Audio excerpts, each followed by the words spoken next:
Viral di media sosial sebuah video yang memperlihatkan suasana hajatan yang tak biasa. Pasalnya, dalam video viral yang diunggah akun TikTok @jaxinejessica, Jumat 18 Maret lalu terlihat warga yang menghadiri hajatan itu berbondong-bondong menghampiri sebuah truk.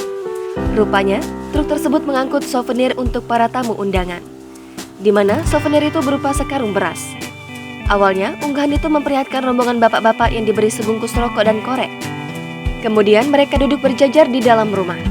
Saat acara hajatan selesai, rombongan bapak-bapak itu keluar berbaris di belakang truk yang mengangkut beras.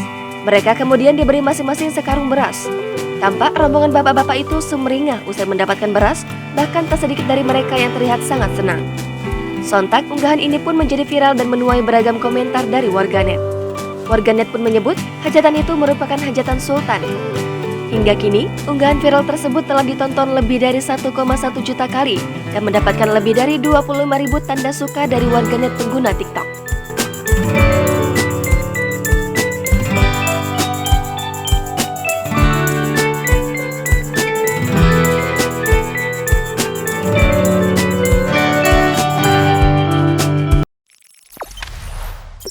Jangan lupa subscribe, share, komen, dan like ya!